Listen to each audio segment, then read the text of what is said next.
Mary's lovely കിച്ചന്റെ പുതിയൊരു വീഡിയോയിലേക്ക് എല്ലാവർക്കും സ്വാഗതം. ഇന്ന് നമുക്ക് വളരെ ഹെൽത്തി ആയിട്ടുള്ള ഒരു മസാല ഓട്സ് തയ്യാറാക്കാം. ഇത് തയ്യാറാക്കാനായിട്ട് ഞാനിവിടെ ഓട്സും കുറച്ച് വെജിറ്റബിൾസും എടുത്തിട്ടുണ്ട്. ഞാനിവിടെ 1/2 കപ്പ് ഓട്സ് ആണ് എടുത്തിട്ടുള്ളത്. ഇത് ഓൾഡ് ഫാഷൻഡ് ഓട്സ് ആണ്. വെജിറ്റബിൾസ് എടുത്തിട്ടുള്ളത് ഒരു സവാളയുടെ പകുതി എടുത്തിട്ടുണ്ട്, ഒരു തക്കാളിയുടെ പകുതിയുമുണ്ട്, പിന്നെ 2 ടേബിൾ സ്പൂൺ ക്യാരറ്റ് ചെറുതായിട്ട് കട്ട് ചെയ്തതാണ്, അതുപോലെ തന്നെ ക്യാപ്സിക്കം 2 ടേബിൾ സ്പൂൺ ആണ് കട്ട് ചെയ്തെടുത്തിട്ടുള്ളത്. പിന്നെ green peas, frozen green peas ആണ്, അതും 2 ടേബിൾ സ്പൂൺ ആണ് എടുത്തിട്ടുള്ളത്. ഇനി ഇത് എങ്ങനെയാണ് തയ്യാറാക്കുന്നതെന്ന് നോക്കാം. ചൂടായ പാനിലേക്ക് 1 ടേബിൾ സ്പൂൺ ഓയിൽ ഒഴിച്ചു കൊടുക്കാം. ഓയിൽ ഒന്ന് ചൂടായിട്ട് വരുമ്പോഴേക്കും അതിലേക്ക് 1/2 ടീസ്പൂൺ ജീരകം ചേർക്കാം.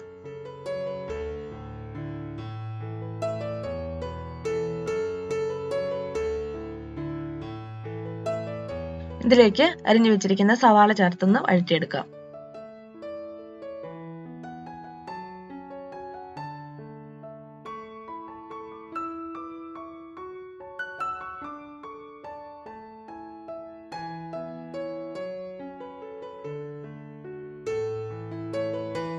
സവാള നന്നായിട്ടൊന്ന് വഴന്ന് വന്നിട്ടുണ്ട്.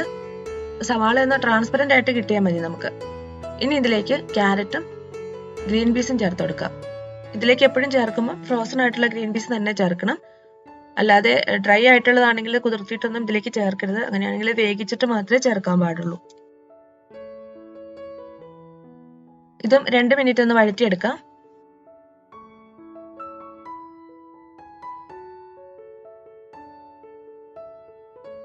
ക്യാരറ്റും ഗ്രീൻ പീസും ഒന്ന് ചെറുതായിട്ടൊന്ന് വഴറ്റിയെടുത്തിട്ടുണ്ട് നമ്മള്. ഇനി ഇതിലേക്ക് നമുക്ക് നമ്മൾ ചെറുതായിട്ട് കട്ട് ചെയ്ത് വെച്ചിരിക്കുന്ന ക്യാപ്സിക്കം ചേർക്കാം. ക്യാപ്സിക്കം ചേർത്തിട്ട് 1 മിനിറ്റ് ഒന്ന് വഴറ്റിയെടുക്കാം.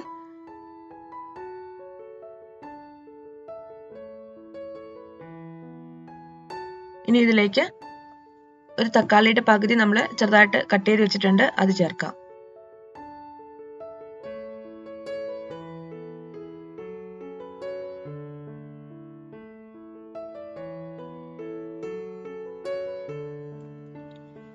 തക്കാളി ചേർത്തിട്ട് നന്നായിട്ടൊന്ന് വഴറ്റിയെടുക്കാം.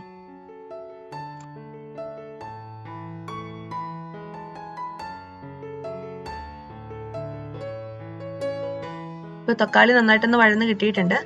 അതിൽ ആ ജലാംശമൊക്കെ ഒന്ന് പോയി കിട്ടിയിട്ടുണ്ട്. ഇനി നമുക്ക് ഇതിലേക്ക് മസാലപ്പൊടികൾ ചേർക്കാം.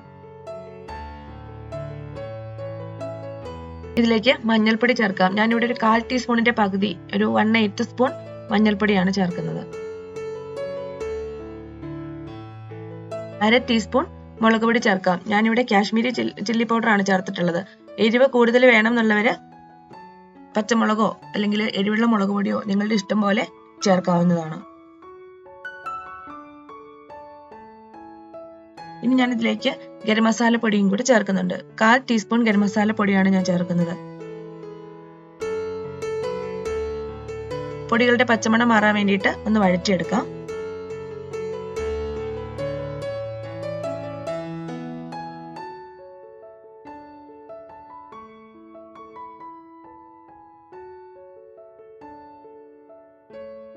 ഇനി ഇതിലേക്ക് ഓട്സും കൂടി ചേർത്ത് കൊടുക്കാം. ഞാനിവിടെ 1/2 കപ്പ് ഓൾഡ് ഫാഷൻഡ് ഓട്സ് ആണ് എടുത്തിട്ടുള്ളത്. ഓട്സ് കൂടി ചേർത്ത് നന്നായിട്ട് എല്ലാം കൂടെ ഒന്ന് മിക്സ് ചെയ്തെടുക്കാം.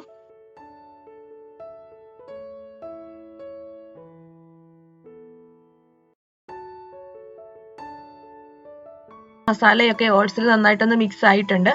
ഇനി ഓട്സ് വേകാൻ ആവശ്യമായിട്ടുള്ള വെള്ളം ചേർക്കാം. ഞാനിവിടെ 1/2 കപ്പ് ചൂടുവെള്ളമാണ് ചേർക്കുന്നത്.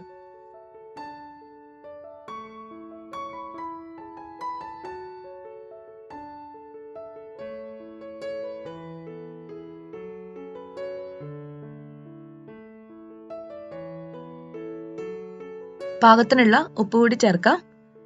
അതിനുശേഷം ഇത് 5 മിനിറ്റ് ലോ ഫ്ലെയിമിൽ അടച്ചു വെച്ച് വേവിക്കാം.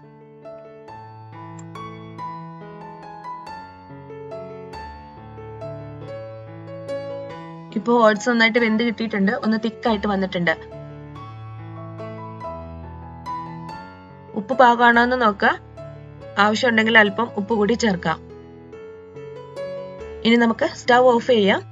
അല്പം മല്ലിയില ചോപ്പ് ചെയ്തും കൂടി ഇതിന്റെ മുകളിലേക്ക് ഇട്ടൊന്ന് ഗാർണിഷ് ചെയ്യാം. നമ്മുടെ ഹെൽത്തി ആയിട്ടുള്ള മസാല ഓട്സ് റെഡി ആയിട്ടുണ്ട്.